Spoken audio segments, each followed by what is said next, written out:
m'entendez forcément. Donc, Renaud De Bruyne, donc je travaille pour une ASBL qui s'appelle EcoConso, que je vais me permettre de vous présenter très brièvement. En fait, je vais surtout vous parler des contenants en plastique à usage unique, les inconvénients évidemment de ces contenants en plastique à usage unique, un rappel sur la législation, les différentes législations en vigueur et celles qui vont intervenir à partir de cet été et les années suivantes, et évidemment un point aussi sur les alternatives, ce que l'on peut dire évidemment par rapport à ces différentes alternatives, quels sont les avantages et inconvénients peut-être de certaines d'entre elles. Donc très rapidement, EcoConso est une ASBL qui existe depuis une trentaine d'années maintenant. Notre mission, c'est vraiment l'information et la sensibilisation à l'éco-consommation, essentiellement pour le grand public adulte, mais on s'adresse aussi aux collectivités, notamment au travers de marchés publics durables, c'est-à-dire aider des collectivités à mettre des critères pour verdir, entre guillemets, leur marché public. On est actif sur ce pôle-là, tant à Bruxelles qu'en région wallonne. Je ne vais pas m'étendre plus avant ici. Voilà, vous voyez déjà un peu qui on est. Si vous souhaitez nous contacter, n'hésitez pas, tout est à l'écran. Et normalement, en faisant une recherche Google, vous devriez nous trouver. Donc, contenant en plastique à usage unique. Je souhaitais d'abord vous parler de deux choses ici cet après-midi. Au moins 3 types de problèmes, entre guillemets, qu'ils posent selon moi. Alors des problèmes environnementaux, bien entendu, des problèmes liés à la santé aussi, et alors des problèmes, entre guillemets, législatifs. C'est pas vraiment un problème, évidemment, mais ce sera forcément une contrainte avec laquelle il faut ou faudra composer, et alors voir justement quels sont un peu les groupes d'alternatives quelque part et les points d'attention à avoir avec ces différentes alternatives. Alors d'un point de vue environnemental, qu'est-ce que l'on peut dire sur ces contenants à usage unique? D'abord un petit rappel peut-être. Dans tous les plastiques qui sont utilisés au niveau européen actuellement, on a à peu près 40% des plastiques qui sont utilisés pour de l'emballage. Donc typiquement pour une utilisation qui a une durée de vie relativement faible. Alors ici, c'est un graphique qui date de 2014, mais les dernières statistiques sur le sujet montraient qu'on était toujours à une majorité de plastique utilisé pour de l'emballage. Au niveau européen, on se rend compte aussi, et là je quitte le domaine spécifique de l'emballage, mais je m'intéresse uniquement à tout ce qui est traitement des déchets en plastique. Au niveau européen, on se rend compte qu'on recycle à peu près 30% des déchets de plastique qui sont produits. Donc 30%, c'est quelque chose qui est assez faible, voire très faible, notamment en comparaison avec d'autres matières qui se recyclent mieux de manière générale. On pourrait parler du papier, du verre ou du métal de manière générale. Ici, avec 30%, c'est vrai qu'il y a une certaine faiblesse en termes de recyclage des déchets de plastique. Si je reviens maintenant sur les emballages, en fait, on se rend compte qu'au niveau de l'Union européenne, les emballages en plastique sont recyclés à hauteur à peu près de 42%. Donc retenez le chiffre de 42%, j'y reviendrai tout à l'heure dans les aspects législatifs. Donc on recycle ou recyclerait 42% des emballages en plastique qui sont produits tous les ans au niveau de l'Union européenne. Vous voyez que sur le graphique, la Belgique est dans la bonne moyenne, quelque part, on est légèrement au-dessus de la moyenne européenne. Vous voyez aussi qu'il y a des grandes disparités d'un pays à l'autre. Alors, comme je vous disais, c'est quelque chose, donc ce sont des matières qui sont peu recyclées. On pourrait se demander pourquoi est-ce qu'elles sont aussi peu recyclées, donc par rapport à d'autres qui ont des taux de recyclage beaucoup plus élevés. Alors, il y a d'une part le fait que tous les plastiques que l'on produit, tous les déchets de plastique que l'on produit ne sont pas collectés pour être recyclés. Je ne vais pas spécialement détailler les différents types de plastique que l'on collecte et ceux qu'on ne collecte pas actuellement. Je vais plutôt me focaliser sur les problématiques liées au recyclage du plastique. En fait, qu'on soit dans de l'emballage ou pas dans de l'emballage, on se rend compte qu'en termes de recyclage du plastique, il y a toute une série de freins à ce recyclage, si vous voulez. Il y a notamment le fait qu'il y a beaucoup de plastiques différents, il y a beaucoup de types de plastiques différents. Il y a des objets qui sont eux-mêmes composés de plusieurs plastiques, avec une étiquette dans un plastique, avec un ravier dans un autre plastique, avec un opercule dans un troisième type de plastique. Ça ne facilite pas, évidemment, le recyclage après coup, voire des emballages qui sont carrément composés de plusieurs couches de plastique, ça a souvent été l'évolution récemment pour avoir des emballages qui étaient plus fins, plus légers, donc qui utilisent moins de ressources, mais qui sont aussi comparativement souvent plus difficiles à recycler. Et alors vous avez aussi souvent des additifs qui sont utilisés dans les plastiques. Autant les résines de base peuvent être simples chimiquement parlant, autant on ajoute toute une série d'additifs, la plupart du temps pour que le plastique soit plus transparent, résistant aux UV, coloré, opaque ou résistant à l'acidité de la tomate, comme dans le cas du ketchup, additif qui pose un problème après en termes de recyclage, ou en tout cas qui nécessite un recyclage spécifique quelque part qu'on a forcément du mal à faire uniquement, par exemple, pour des emballages ayant contenu du ketchup. J'ai vu, en préparant ici cette intervention, pas plus tard que la semaine passée, était sortie une nouvelle étude néerlandaise qui montrait, qui estimait en tout cas que dans les emballages actuellement sur le marché aux Pays-Bas, 27% de ces emballages en plastique, donc vraiment uniquement en plastique, sont considérés comme facilement recyclables. Ce qui veut dire autrement dit aussi que 73% de ces emballages en plastique ne sont pas considérés comme facilement recyclables, et dans pas facilement recyclables, il y avait des emballages multimatières, des emballages qui n'étaient pas détectés par les chaînes de tri, des emballages, par exemple des emballages noirs, le plastique noir pose souvent un problème en termes de tri, des emballages qui étaient trop petits pour les chaînes de tri, etc. Et donc finalement, je ne reprends pas en détail ici tous les pourcentages, mais se dire que, alors que ça fait 20-30 ans qu'on parle d'emballage et de recyclage d'emballage, constater qu'un certain nombre sont encore difficilement recyclables, c'est quand même quelque chose, on peut peut-être se dire qu'on a raté quelque chose à ce niveau-là. Les plastiques sont souvent recyclés dans des qualités inférieures à la matière de base. Donc, très concrètement parlant, on a encore du mal à faire des bouteilles en plastique de bonne qualité avec du plastique recyclé. Ça commence à arriver, notamment quand on a des collectes assez spécifiques. Donc, par exemple, si on collecte des bouteilles en plastique ayant contenu de l'eau pour refaire des bouteilles en plastique ayant contenu de l'eau, on arrive maintenant à des résultats qui sont corrects et qui sont de plus en plus étendus. Mais malgré tout, ça reste quand même encore l'exception.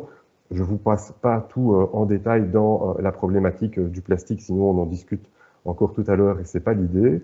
Je voulais simplement terminer sur cette problématique de recyclage du plastique, que souvent quand on parle de recyclage, et à ce moment-là c'est le recyclage des matières de manière générale, pas uniquement pour le plastique, souvent on parle de tonnes qui sont envoyées en recyclage, mais on ne connaît généralement pas la quantité de matière effectivement produite à partir de ces déchets de plastique. Et en général, le rendement est plutôt exprimé en comparant ce qui est envoyé en filière de recyclage par rapport à ce qui est collecté, et non pas ce qui est effectivement produit à base de matière recyclée par rapport à ce qui est collecté. Ça pourrait probablement changer aussi les résultats. Et alors, dernière chose... Pardon? J'ai entendu une intervention, je ne sais pas si c'était... Non, c'était une nouvelle personne, j'ai coupé le micro, pas de souci. Ok.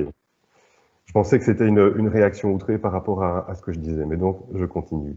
En termes de recyclage aussi, quelque chose qu'on a peut-être parfois tendance à oublier, c'est le rendement de la filière de recyclage. Et ça, c'est pas spécifique au plastique, mais ça va, c'est pour peut-être un peu recadrer, on va dire, le recyclage de manière générale. Et c'est quelque chose, un exemple que j'aime bien, parce que c'est quelque part purement mathématique. Si vous avez une dizaine de bouteilles en plastique au départ et que vous leur faites subir une dizaine de recyclages avec un rendement plutôt bon de 95%, après ces 10 recyclages, vous n'aurez plus que l'équivalent en poids de 6 bouteilles. Donc vous aurez perdu 40% de la matière et ça tombe carrément carrément une perte de 60% si vous tombez à 92% de recyclage. Et donc il ne faut pas oublier qu'à chaque fois, il y a une petite perte de matière et que finalement, cette perte de matière fait que le recyclage est quelque chose qui est intéressant, mais ce n'est pas la solution universelle, ce n'est pas vers ça qui, selon nous en tout cas, il faut tendre systématiquement. Donc, une des dernières choses que je voulais dire en matière d'environnement et de plastique, on en retrouve à peu près partout. Je ne vais pas m'apesantir là-dessus. Vous avez probablement toutes et tous déjà vu l'une ou l'autre étude montrant qu'on retrouvait du plastique au fin fond de la fosse des Mariannes, tout là-haut dans les Alpes, dans des bières allemandes comme ici, comme vous l'avez à l'écran, dans du sel marin vendu en Belgique, à tel point que le WWF considère qu'on ingère l'équivalent, je pense, d'une carte de crédit. Alors, je ne sais plus si c'est toutes les semaines ou tous les mois, mais on ingère du plastique, des microparticules de plastique, de par l'utilisation de notre matière plastique. Pas nécessairement dû au recyclage de celle-ci, mais dû à notre utilisation de matière plastique. Autre chose dont je souhaitais vous parler, c'est les aspects santé. Des aspects santé, pourquoi? Parce que ça va justement intervenir dans tout ce qui est contenant à usage unique en plastique, mais aussi dans des contenants réutilisables en plastique à usage unique. Il y a des migrations, quand on parle d'emballage alimentaire en tout cas, il y a des migrations entre l'emballage alimentaire en plastique et l'aliment qui est contenu dans l'emballage en question. Ce qui montre que ce sont des composés qui sont cancérigènes ou potentiellement cancérigènes. Vous avez également des perturbateurs endocriniens. Il y a aussi le fait que les matières plastiques émettent des composés organiques volatiles. Et donc, quelque part, vous avez une pollution de l'aliment par l'emballage. Alors, il n'y a pas que les matières plastiques qui sont concernées. Le carton, par exemple, va être concerné aussi, mais l'inox ou le verre, par exemple, ne seront pas concernés. Donc, c'est quand même relativement spécifique. Il y a des normes qui encadrent ça, ce sont des phénomènes qui sont connus, il y a des normes qui encadrent ces phénomènes-là, et c'est surtout un phénomène qui est favorisé par la chaleur, le gras et l'acidité, et donc ce sera quelque chose à prendre en compte quand on choisira, par exemple, un emballage. Ces migrations, quelque part, sont telles que le Conseil supérieur de la santé a déconseillé en 2019, leur avis est paru en 2019, il déconseillait de réchauffer au micro-ondes dans un plat en plastique, et il indiquaient qu'il fallait préférer le verre au plastique ou aux canettes pour les boissons. Canettes qui, généralement, sont en aluminium, pas systématiquement, mais souvent en aluminium, avec un revêtement en plastique à l'intérieur, pour lequel il y a aussi des migrations, boîtes de conserve, même combat, soit dit en passant. Donc ça, c'est un peu plus pour le côté santé. Par exemple, pour appuyer cet aspect migration, il y a régulièrement, c'est l'AFSCA qui contrôle ce genre de choses, donc les migrations de ces composés de matières plastiques vers les aliments, et il y a régulièrement des rappels de produits, notamment des produits composés d'un type de plastique en particulier qui est la mélamine. Par exemple, ici, je n'ai même pas dû chercher loin, c'était le rappel date du 19 mai de cette année, une assiette Dino en mélamine vendue par Carrefour, où les migrations de mélamine étaient supérieures à la norme prévue, et donc le produit a dû être rappelé. D'ailleurs, vous avez peut-être entendu parler en début d'année je ne vais pas dire d'une petite polémique, mais on en a un peu parlé quand même à l'époque, de ces cette vaisselle ou de ces assiettes de manière générale, de ces produits en plastique de manière générale, composés de fibres de bambou et de mélamine mélangées. On est dans la même problématique de migration.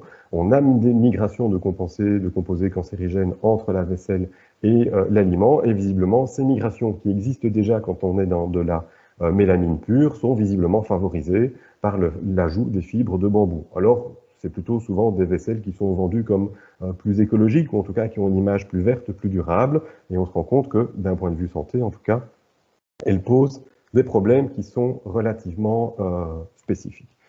Donc il y a des problèmes d'environnement, des problèmes de santé, il y a des contraintes législatives aussi que je vais rappeler brièvement ici.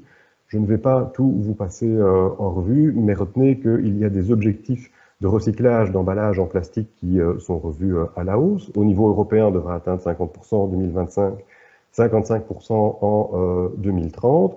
Chose qui est un peu plus problématique peut-être, c'est que je vous ai dit tout à l'heure, retenez ce chiffre de 42%. On recycle actuellement au niveau européen 42% des emballages en plastique qui sont mis sur le marché. Il se fait qu'en l'année passée, l'Union européenne a harmonisé les règles de comptage. Curieusement, ces règles n'étaient pas harmonisées au niveau européen.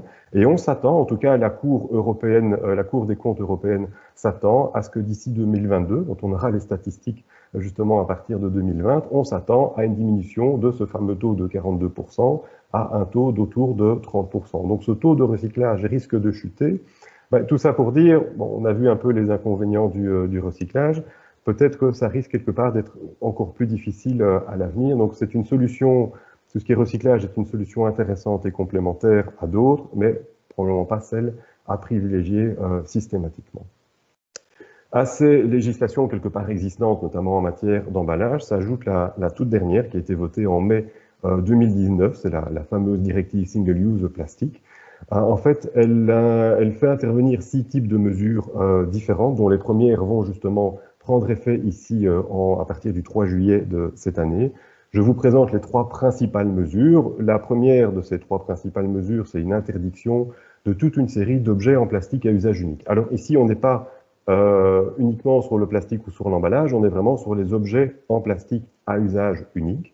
Et il y aura notamment interdiction des couverts assiettes en plastique, des bâtonnets de coton-tige aussi, des bâtonnets mélangeurs, mais aussi des récipients et gobelets en polystyrène expansés pour les boissons, des récipients en polystyrène expansés pour des aliments à consommation immédiate, à consommer sur place, à emporter ou habituellement consommés dans le récipient, ce sont les termes utilisés dans la directive, sans autre forme de procédé quelque part, sans devoir être cuit, bouilli et ce genre de choses. Et cette interdiction, elle arrive ici au 3 juillet 2021.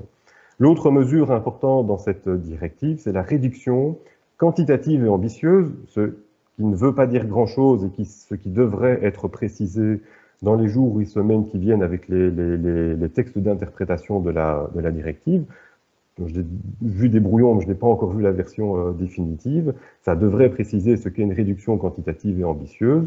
De quel type d'objet? Des gobelets pour boissons aussi, mais quel que soit le plastique, donc pas uniquement ceux en polystyrène expansé, ainsi que des récipients, les mêmes si vous voulez que ceux en polystyrène expansé, mais pour tous les autres types de plastique.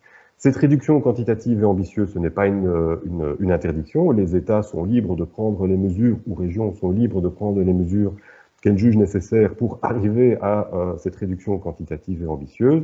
L'Union européenne fera le bilan à partir de 2026 pour voir s'il y a eu cette fameuse réduction. Je vous passe un peu les autres types de mesures. Une qui est malgré tout importante aussi, c'est l'incorporation obligatoire, en moyenne, pas dans chaque bouteille, mais en moyenne au niveau d'un État, de 25% de plastique recyclé dans les bouteilles en polyéthylène, donc en PET plus exactement d'ici 2025, et de 30% en 2030 pour les bouteilles, quel que soit le type de plastique. Pour le reste, je vous le laisserai découvrir dans le PDF de notre présentation ou directement, pour les plus motivés, dans la directive elle-même. Donc, c'est une législation qui est particulièrement importante, on en parle depuis quelques années, et donc on va voir un peu justement quels seront les effets sur le terrain. Autre législation qui ressemble fort, c'est la législation prise par la Wallonie à partir du 1er janvier de cette année, donc elle est déjà effective. Cette législation interdit l'usage dans les établissements ouverts au public. De quoi? Je ne vous refais pas la liste parce que grosso modo, c'est la liste qui est reprise dans la directive européenne. Donc selon moi en tout cas, maintenant peut-être que des juristes dans la salle me reprendront à ce niveau-là, mais après avoir lu quelquefois les textes en question, pour moi, on est vraiment dans les objectifs de la directive SUP européenne, sauf que ça aurait été pris 6 mois plus tôt. Là où je pense que la législation wallonne va un peu plus loin, c'est dans l'interdiction d'usage par les autorités régionales ou l'interdiction d'usage dans le cadre d'événements soumis à autorisation de récipients en plastique à usage unique pour le service des boissons. Pour moi, ça intervient dans cette réduction quantitative et ambitieuse, c'est-à-dire des choses que l'on met en place justement pour, dans ce cas-ci, tous les types de récipients pour boissons pour réduire cette quantité utilisée. Et dans ce cas-ci, c'est une interdiction qui forcément arrivera à une diminution des quantités utilisées de manière globale. Donc ça, quelque part, c'est un peu pour tous les inconvénients de ces produits jetables à usage, enfin de ces produits à usage unique plus exactement. Par quoi peut-on les remplacer? On peut les remplacer essentiellement soit par des objets réutilisables, ou bien on peut continuer à utiliser des objets jetables, c'est une tendance qu'on voit de plus en plus actuellement, mais des objets jetables dans une autre matière. Commençons par les objets réutilisables. Qu'est-ce que l'on peut dire par rapport à ces objets-là? De fait, effectivement, c'est un très bon choix d'un point de vue environnemental d'utiliser des emballages réutilisables par rapport à des emballages jetables. Si on veut ajouter le côté santé et éviter les migrations dont on a parlé tout à l'heure, on ira plutôt vers des produits réutilisables en verre ou en métal, et même plus précisément en inox, pour éviter au maximum des migrations, des contaminations qu'il pourrait y avoir entre l'emballage et l'aliment qui est contenu dans l'emballage en question. Alors, je n'ai pas spécifiquement d'éco-bilan reprenant l'impact environnemental d'une barquette en plastique par rapport à un emballage en verre qui serait réutilisé X fois, mais pour appuyer le discours quelque part ici, j'ai repris plusieurs exemples d'éco-bilan. Et ces éco-bilans, donc un éco-bilan est une étude environnementale qui compare deux utilisations, deux objets qui ont la même utilisation, mais par exemple pas la même matière ou pas le même procédé, un gobelet jetable et un gobelet réutilisable typiquement par exemple. Et donc, ces éco-bilans, pratiquement tous ceux que j'ai déjà eu l'occasion de voir sur les 20 dernières années, vont presque systématiquement en faveur du réutilisable, moyennant certaines conditions. Parmi les conditions, il y a respecter un certain nombre de réutilisations, et si ce sont des objets qui ne sont pas réutilisés par l'utilisateur final directement, eh bien, un nombre maximum de kilomètres parcourus par l'objet en question. Je vous reprends quelques exemples ici tirés de différents éco-bilans. Je commence par un qui est un peu ancien, mais dont les conclusions sont toujours valables si je vois des éco-bilans plus récents, mais qui n'ont pas un aussi joli graphique à vous montrer. Chaque courbe reprend en fait l'impact environnemental, c'est sur l'axe vertical, c'est le coût externe, dans ce cas-ci l'impact environnemental, par rapport à la distance de l'utilisateur final, enfin la distance parcourue plus exactement par l'emballage. Vous voyez ici la ligne en vert, en fait, correspond à du polyéthylène jetable, mais recyclé. On va dire en cyan, enfin en bleu ciel très clair, ici vous avez le verre réutilisable. On voit que ce verre réutilisable a plutôt moins d'impact sur l'environnement, en dessous de 200 km parcourus par l'emballage. Le grand gagnant étant dans ce cas-ci, en tout cas dans le cadre de cette étude, des bouteilles en plastique réutilisable qui combinent le côté réutilisable avec les avantages en termes de poids et d'énergie nécessaires à la fabrication et au, finalement, après les réutilisations, recyclage et transport des bouteilles consignées. Donc, le réutilisable, ici, moyennant cette condition de ne pas parcourir trop de distance, quelque part, gagne l'éco-bilan. Un autre éco-bilan vient de l'ADEME, une agence française publique en matière d'environnement et d'énergie. Eux avaient comparé des sacs utilisés pour le transport de fruits et légumes. Et en fait, ils ont comparé différents types de sacs. Je vais y revenir plus en détail sur le côté quelle matière utiliser. Et eux, la conclusion de leur étude, c'était que le sac réutilisable en plastique battait tous les autres types de sacs, quel que soit l'indicateur environnemental analysé, à partir de 8 réutilisations. Pareil pour le sac en coton, sauf que le sac en coton devait être réutilisé au moins 40 fois avant d'arriver au même bénéfice. Donc ça, c'est pour le côté réutilisable. Je vais réappuyer sur ce côté réutilisable avec d'autres exemples que je vais venir maintenant, mais venir vous présenter maintenant, mais d'autres exemples qui vont aussi comparer les matières entre elles. Parce que ça, c'est aussi un réflexe enfin, une solution qui est souvent utilisée dans beaucoup de magasins. Par exemple, on reçoit des sachets en papier ou des sachets en plastique biosourcé, comme Coca-Cola a essayé de nous vendre il y a quelques années en faisant la promotion de ces bouteilles composées jusqu'à 30%, enfin biosourcées jusqu'à 30%. C'est une campagne qui a quelques années, ils ont probablement changé leur proportion actuellement, mais donc il y a quand même une tendance assez fréquente à vouloir changer la matière, garder le côté jetable, mais changer la matière.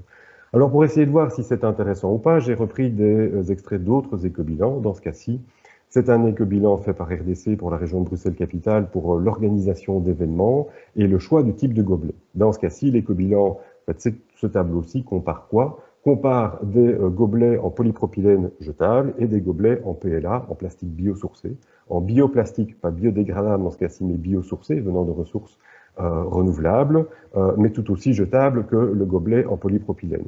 En vert, c'est quand le gobelet en plastique jetable est préférable par rapport au gobelet en bioplastique. Et vous voyez que pour la plupart des indicateurs, on a quand même essentiellement du vert dans notre tableau récapitulatif, c'est-à-dire que la plupart du temps, dans le cadre de cet éco-bilan en tout cas, le vert en plastique traditionnel était préférable au gobelet, enfin le gobelet en plastique traditionnel était préférable au gobelet en plastique biosourcé, en bioplastique. Ils ont fait le même exercice, mais en comparant ce gobelet en bioplastique jetable mais recyclable par rapport à un gobelet en polypropylène toujours mais réutilisable. Dans ce cas-ci, plus il y a de bleu dans le tableau, plus le gobelet en polypropylène réutilisable est préférable. Et là aussi, même s'il y a des zones grises où on ne peut pas vraiment distinguer l'un de l'autre, on voit quand même que pour une majorité d'indicateurs environnementaux, que le gobelet en PLA soit léger ou lourd, soit recyclé ou incinéré, on se rend compte que le gobelet en polypropylène réutilisable est plutôt préférable, et d'autant plus préférable qu'il a un bon taux de retour et un bon nombre de réutilisations. C'est les deux lignes que vous avez ici au-dessus du tableau. Donc de nouveau un éco-bilan qui va plutôt en faveur du réutilisable. Un autre éco-bilan que j'aime bien, je vous rassure tout de suite, je ne vais pas vous détailler ce magnifique tableau qui me fait personnellement penser au tableau de Mendeleev, mais c'est un tableau qui a été fait par le ministère de l'Environnement du Danemark, ou en tout cas commandité par. Chaque colonne, en fait, représente un impact sur l'environnement. Donc, vous voyez qu'ils ont été assez larges dans leur étude. Ça peut être l'eutrophisation des eaux, l'émission de microparticules, l'impact sur le climat, etc. De haut en bas sont classés les sacs de caisse analysés, puisque c'est de ça qu'il s'agit, de l'impact le plus faible tout en haut du tableau à l'impact le plus important tout en bas du tableau. Et qu'est-ce qu'ils ont analysé? Ils ont analysé différents types de sacs. Et là, j'en viens au carré coloré. En bleu, vous avez des sacs en plastique jetable. En bleu clair, des sacs en plastique réutilisables. En vert, des sacs en papier. En vert turquoise cacadois, vous avez de l'amidon de maïs. Et en orange, vous avez des sacs en coton. Et donc, ce que montre cet éco-bilan-ci, c'est que, concrètement, les sacs en coton ont l'impact le plus important et les sacs en plastique jetable ont l'impact le moins important avec différentes variantes quand on s'intéresse à d'autres matières. Alors, ce qui est important à voir ici, c'est que c'est un impact absolu, c'est-à-dire que c'est un impact si on utilise le sac qu'une seule fois. À partir du moment où on est sur un sac réutilisable, bien entendu, forcément, il part avec un désavantage. Il a demandé plus de ressources pour être fabriqué par rapport à un sac jetable. Et donc, forcément, c'est le nombre de réutilisations qui va faire en sorte qu'il est intéressant ou pas. Ce que cette étude a évidemment étudié, et cette étude a montré que par rapport à un sac en plastique jetable, des sacs en plastique réutilisables étaient préférables à partir d'un nombre variant entre 28 et 84 réutilisations en fonction du type de fin de vie, est-ce que c'est incinéré, recyclé, utilisé comme sac poubelle ou pas, etc. Mais donc quelques dizaines de réutilisations pour un sac réutilisable en plastique, c'est quelque chose qui est tout à fait raisonnable et pertinent. Je veux dire, le nombre de réutilisations est inférieur à la durée de vie du sac, et donc forcément, c'est tout bénéfice d'utiliser ce genre de sac réutilisable parce qu'on pourra le réutiliser au-delà du minimum requis pour qu'il ait le moins d'impact, enfin qu'il ait moins d'impact qu'un sac en plastique jetable. Vous voyez aussi que dans le cadre de cette étude, en tout cas, les sacs en coton devaient être réutilisés un nombre trop important de fois par rapport à une durée de vie estimée raisonnable d'un sac en coton. C'est un peu pour ça qu'on a beaucoup parlé de cette étude il y a à peu près 2 ans. L'étude de l'ADEME dont je vous ai déjà très rapidement parlé, elle avait comparé des sacs hybrides par rapport à des sacs en papier et des sacs en plastique biosourcés et compostables. Dans les 3 cas, des sacs jetables. L'ADEME les a comparés entre eux et aucune des solutions jetables n'était la meilleure dans les 6 paramètres environnementaux repris. En fait, n'était le meilleur choix qu'un sac réutilisable en plastique ou en coton à partir du moment où ils étaient donc réutilisés un certain nombre de fois. 8 fois pour le sac en plastique, 40 pour le sac en coton. Dans ce cas-ci, on a une grosse différence entre l'étude de l'ADEME et l'étude danoise. Maintenant, les paramètres ne sont pas nécessairement, les paramètres analysés ne sont pas nécessairement les mêmes. Et puis, de toute façon, on est de nouveau dans un avantage du réutilisable à partir du moment où l'objet est effectivement réutilisé. Je terminerai par de nouveau une étude très récente qui est parue le 21 mai, donc la semaine passée, si je ne dis pas de bêtises, qui indique quoi? Qui a été faite en fait dans 6 pays européens et qui a analysé des emballages de fast-food, de vente à emporter de manière générale, mais aussi des emballages alimentaires vendus en magasin, mais des emballages jetables destinés à emballer des aliments, mais emballages destinés à être jetables. Ils l'ont fait dans 6 pays européens, dont la Belgique. Et en fait, ils se sont rendus compte qu'il y avait dans 76% des échantillons analysés que ces échantillons étaient traités intentionnellement, donc on les avait réellement ajoutés au PFAS. Les PFAS, ce sont des composés perfluoroalkylés. Ils se dégradent très peu, c'est ce qu'on va appeler des polluants organiques persistants dans l'environnement. Ils sont utilisés parce qu'ils vont avoir cet effet repoussant pour l'eau et la graisse. Ils sont aussi très stables à la chaleur, ils sont utilisés dans d'autres domaines à ce niveau-là. Le problème, c'est que ce sont des composés qui sont parfois cancérigènes, parfois perturbateurs endocriniens. C'est une très grande famille, donc ça dépend du composé qui est analysé. Mais ce qui était problématique dans le résultat de cette étude, finalement, c'est que vous voyez que 76% des échantillons analysés en contenaient. Alors, non, plus exactement 100% des échantillons analysés en contenaient, mais 76% en contenaient suffisamment que pour que l'on puisse croire qu'effectivement, ils avaient été ajoutés de manière intentionnelle pour avoir les différents bénéfices dont on a parlé juste avant. Alors l'étude en question, je n'ai pas encore eu le temps de la lire entièrement, mais visiblement ne s'intéressait pas à la migration spécifique de l'emballage vers l'aliment, mais constatait que ces PFAS étaient interdits au Danemark dans le cadre en tout cas d'emballage alimentaire ou en tout cas de certains types d'emballage alimentaire. Il prenait l'exemple d'une chaîne de fast-food active tant au Danemark qu'en Belgique. Et au Danemark, cette chaîne de fast-food utilise des emballages sans PFAS. Dans les autres pays où ce n'est pas interdit, elle en utilise. Donc ce n'est pas une contrainte technique. Elle peut dire il y a moyen de s'en passer. Quelque part, la conclusion de l'étude, c'était, eh bien, ce sont des polluants persistants. On en retrouve chez nous, dans notre corps, on en retrouve dans l'environnement. Est-ce que ce ne serait pas une bonne idée d'éviter peut-être d'en utiliser dans quoi? Dans des emballages jetables, dans ce cas-ci, et pas uniquement des emballages en plastique, c'était aussi donc, même plus exactement, des emballages qui étaient plutôt en papier et en carton. Voilà ce que je souhaitais vous dire cet après-midi. C'est assez rapide, il y aurait moyen encore de dire beaucoup plus d'autres choses. N'hésitez pas tout à l'heure si vous avez des questions